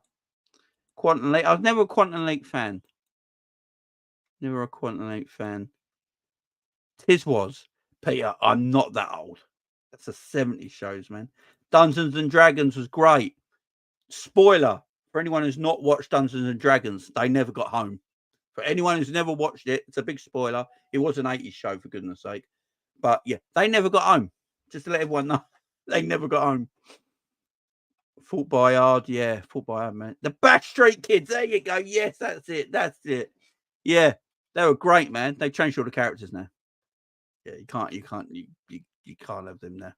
The Crystal Maze is good. Fort Boyard was actually quite good. Fort Boyard was a Spanish game, and then England took it. Melinda Messenger. Yeah. Back in the day, Melinda Messenger. Yeah, you know. We're going to get done here for sexism now. He-Man was the greatest. We know. Timmy Mallet. Mallet's Mallet. Do you remember Mallet's Mallet? When he bonked him on the head with a mallet if they got the wrong answer. Could you imagine? Rent a Ghost. Jesus Christ. Bottom was quality. Love Bottom.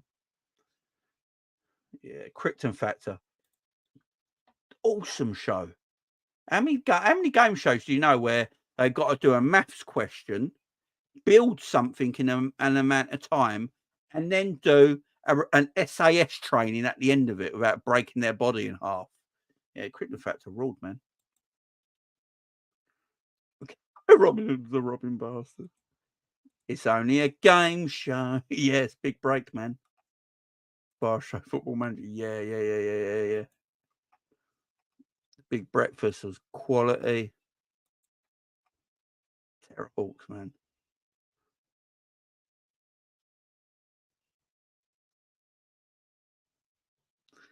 Everyone joining in now, man. Men and Motor Train. Yeah, we know about it, man. Super Ted, when he said his magic words that no one ever heard. He whispered it. He whispered. When you whisper, you can still hear a whisper, but Super Ted whispered his magic words, and you could never hear him. So he didn't say anything. I got lied to my whole life with Super Ted. Whisper, you can still hear me. Super Ted didn't whisper and text. Do you remember text? Oh, Super Ted. Super Ted. Do you remember Tex? Tex was camp, man. He was the campiest bad guy ever. Super Ted, I'll get you. It was terrible. He certainly was. That is correct. Young Ray Winston was in that one. The Family Nest. Yes. Yes. Yes, I remember that. With at the beginning of the cartoon, the Scottish guy with the bagpipes doing the tune. Yeah. I remember that. I don't know what that was. I weren't bagpipes. I don't know what that was. Oh, no, they're never the same when they bring it back. Never. The Tube, yeah, man. Bangers and Mash. Yeah, with the Roger. Ren and Stimpy, yeah. Shooting Stars, that was great. Samantha Fox, you know. Banana Man. Yes, man. I love Banana Man. I watch that now. It's all on you. You can watch Banana Man on YouTube, man. When Eric eats a banana, yeah, it turns into a full-grown man. It's weird. Bullseye can't be Bullseye. Sooty, Pigeon Street. Oh, we're going there now. Pigeon Street. Do you remember the rag? Right, hang on. Right, you guys will make me do this. You know that, don't you? All right, hang on. All right, you guys will make.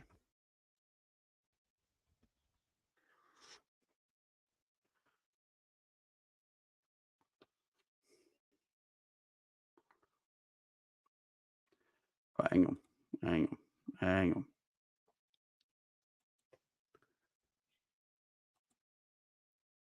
Deposit MPs.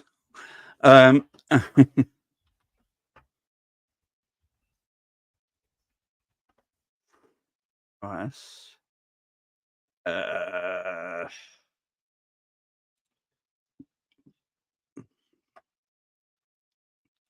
Oh, for goodness sake. Sorry, guys. I'm just trying to find something here. Hang on. All right. Yeah. Yeah, I knew it was right. Hang on. You guys have done this to me now. This is your fault.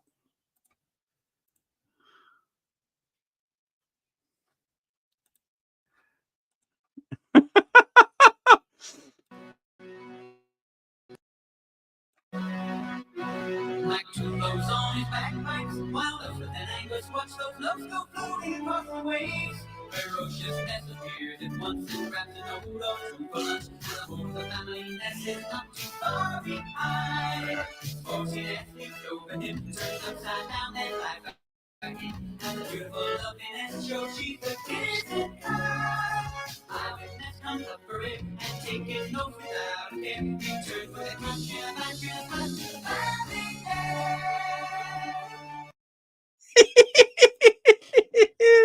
Yeah, we went there. I went old school for a second. Let me live, man. Let me live. Oh, Butter Moon. We're off to Butter Moon with Mr. Spoon. Butter Moon. It was a can of baked beans. The rocket was a can of baked beans. The rocket was a can of baked beans. It had Heinz baked beans on it. And the Butter Moon was literally just button. And it was a plunger. What are we doing here? And the Fraggles. Fraggles is great, man. Finger Mouse. I don't know if you mean Danger Mouse. I'm not even sure it's Finger Mouse sounds like something completely else. I ain't gonna lie. You might be right. It just sounds like completely, yeah. That Morph. You didn't like Morph, man. More fraud. Oh man, do you remember Ragdolls? You remember Ragdolls? Right, let's have a bit of fun.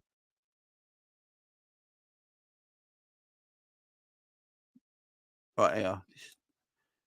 I don't care if we don't. Right.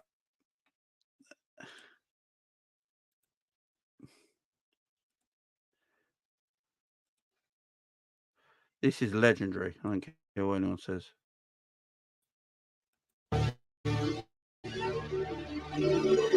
This is legendary.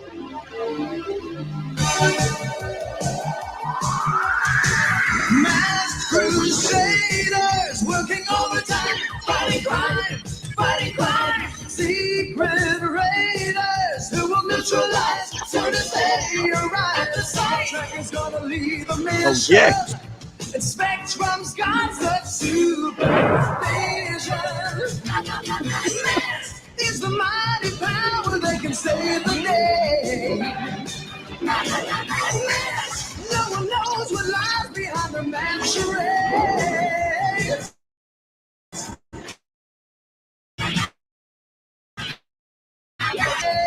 Come see the laser ray. We're doing it all day, man. What else we got? What else we got? Here we go.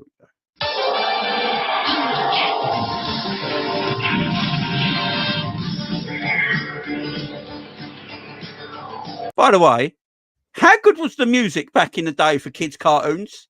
They ruled! The music back in the day for kids' cartoons ruled! I'm sorry, guys. The football talk happened an hour ago. This has just gone off the rails now.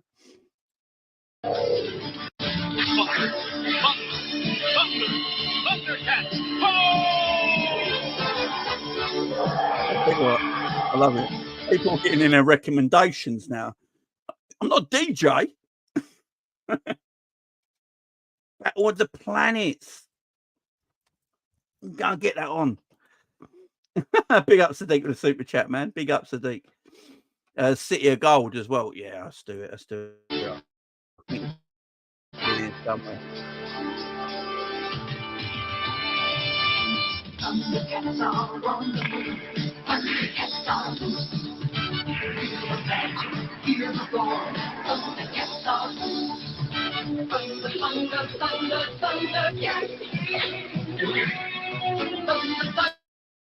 Oh.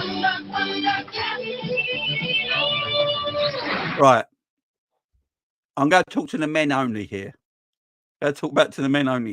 Did anyone have a crush on Chitara, sorry. Did anyone have a crush on Chitara in Thundercats? Don't tell me I was the only one.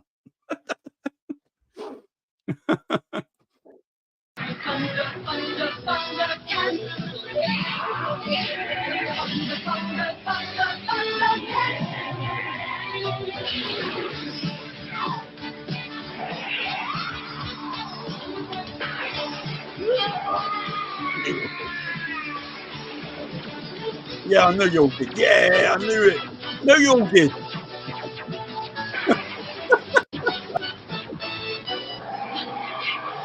Someone said gummy bears earlier, didn't they? Here you go. Right, actually, gummy bears is Disney, and Disney might come after me. Let's be careful with it. Dashing and daring, courageous and caring, faithful and friendly, with stories to share. The forest they sing out in chorus, marching along as their song fills the air. Gummy bears, bouncing here and everywhere. How adventure that's beyond compare. They are the gummy bears.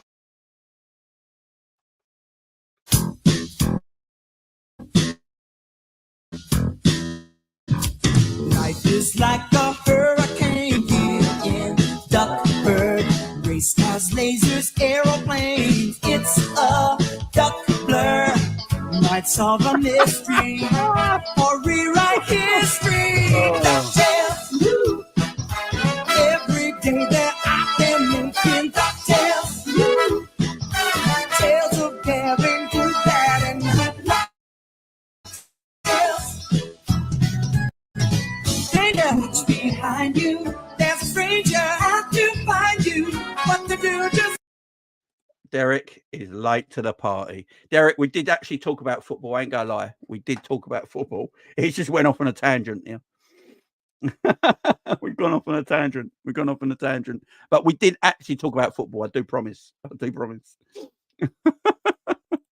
Scrabble to some cocktails. Every day that I am. I ain't gonna lie. I ain't gonna lie, but She-Ra, man. I am Adora.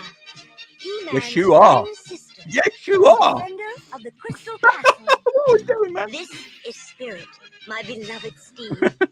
Fabulous secrets were revealed to me the day I held aloft my sword and said, "For the honor of Grayskull." Yes, you did.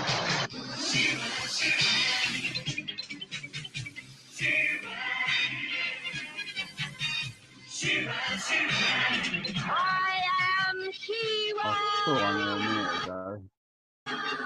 I know some of you wanted Brave Star, didn't you? City of Gold.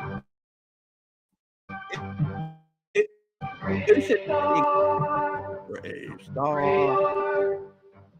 In a distant time and faraway place, the planet of New Texas floats deep in space. Sky of three suns, land of precious ore. The carrion rush brought outlaws by the score. Oh, man.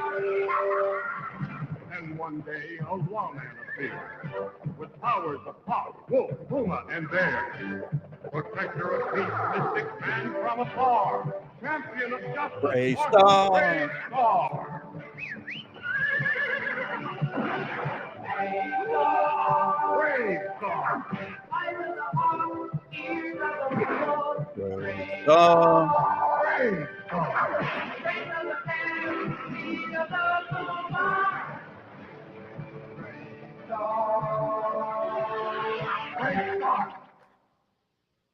Right, who wanted City of Gold? Let's do it. Come on. This is awesome, by the way. City of Gold is awesome. It is the 16th century. From all over Europe, great ships sail west to conquer the new world, the Americas. The men eager to seek their fortune, to find new adventures in new lands. They long to cross uncharted seas and discover unknown countries, to find secret gold on a mountain trail high in the Andes. They dream of following the path of the setting sun that leads to El Dorado and the mysterious cities of gold.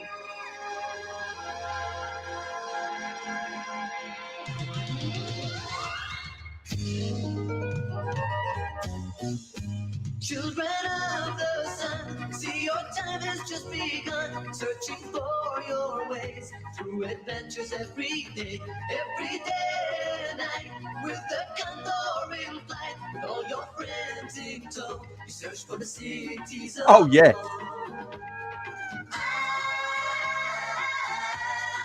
wishing for the cities of gold. Someday we will find the cities of gold.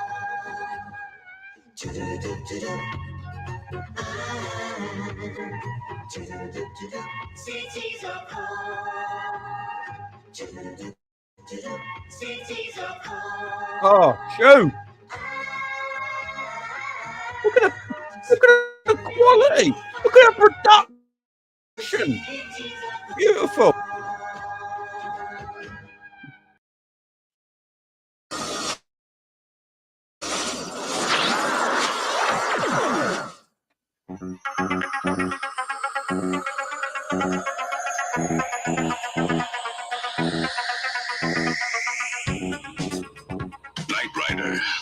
A shadowy flight into the dangerous world of a man who does not exist. Oh, yeah, you got his identity taken away. What are we doing? Yeah. Michael Knight, a young loner on a crusade to champion the cause of the innocent, the helpless, the powerless, in a world of criminals who operate above the law.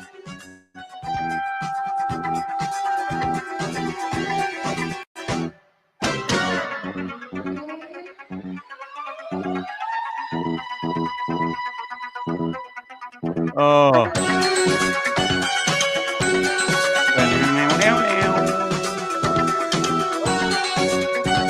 Oh, look at the 80s, man. Look at the hair. Look at the hole. 75 miles.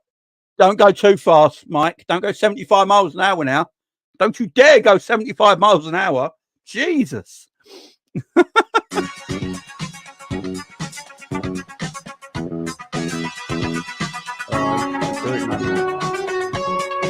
Oh, they just don't make them like this anymore, guys. Silverhawks chips. Everyone had that as the ringtone. Yeah, definitely. Definitely. Battlestar Galactica, man. That was great. That was great. That was great. Oh, man. I'm going to have to do a show just on this, man. We're doing good, man. We're doing good. We're doing good. We were talking football. The football talk is at the beginning of the show. We went on a tangent. I ain't going to lie. We started talking about 80s and 90s pop culture because it cheered us up. Oh, man. Guys, if I play any more, I'm going to get demonetized. So I've got to be careful. But yeah, like, we needed a bit of cheering up after yesterday's game. I think that's done the trick. Big up to everyone. Thank you very much for joining. Do appreciate it. Thank you for everyone subscribing as well. You know, we got cheered up. We went off and ran a full show. Well, let's do a full show. Look, I'm still going to do my 12-hour charity stream for the Evelina in London for the support they've done for Penny in the years. I want to do a charity stream. So that 12-hour charity stream is coming soon. And I'm going to have to fill it with a load of content. You know what I'm saying? So I've got lots of plans for the 12-hour stream. It's going to be 12 in the afternoon to 12 midnight on a Saturday. We're going to have fun. It's going to be loads of different things happening in that stream. It will be a charity stream. So when I have all the information handy and all the forms sent out, there will be, you know, a donation thing on the stream as well for people to donate to the London Evelina. Yeah, so I'm just going to work out dates and all that for that. So I've got to work out dates for it yet and put a lot of planning into it because it is 12 hours, you know, on my own here. So it's a 12-hour stream. I'm going to have guests and all that, and people coming on. The last 3 hours of that show, though, 9 till 12 p.m, will be dedicated to my old After Dark podcast. And what I'm trying to do is get the After Dark family back together for that 3-hour show. Hopefully I don't lose my channel over it because it was a bit, yeah. So yeah, so if no one ever saw the After Dark podcast, we did a few episodes. It was quite funny. Everyone sort of loved it. It weren't anything to talk about. It weren't anything to do with football. We spoke about anything, and no subject was off the table. We just had a laugh. Yeah, we just had a laugh. No subject was off the table, man. It weren't for the, you know, it weren't for the, yeah, it was fun, man. It was fun. And that will make a comeback if I can get the band back together. Hopefully I can. I'll probably do a watch along in it as well. So that's why I'm picking a weekend. So I can do a bit of football watch alongs in it. We'll do quizzes. There'll be guests on the show. Yeah, that will happen in the next, you know, couple of months or so. So just watch out for it. It's just putting it all together and having it takes a lot. A 12-hour stream is hard, man. I've got to eat and drink in that 12 hours as well. And if you're looking at this physique right now, a lot of food and drink goes into making this. So yeah, I've got to work it all out. I've got to work it all out, but it's going to be great, man. It's going to be great. I hope we cheered you all up, guys. I hope I cheered you all up. You know, the Man United game yesterday was what it was. International break now. We spoke about a bit of football in the first hour. The last hour of the show has just been 80s and 90s pop culture. We've had a blast. I've really enjoyed it. You know, it's been great, man. It's been great. Be up, Michael, in the chat as well. Made out of McDonald's. Scraps. Scraps. Burger King. Guys, I appreciate love. I really do, guys. I appreciate love. Thank you for everyone being here. appreciate it. Midnight show tomorrow. I'll be doing a midnight show tomorrow, so make sure you stay glued for that. And yeah, I'm glad you had fun tonight, guys. I'm glad you had fun tonight. Big up everyone joining the show. Appreciate it. I'll see you all tomorrow. Bye-bye for now.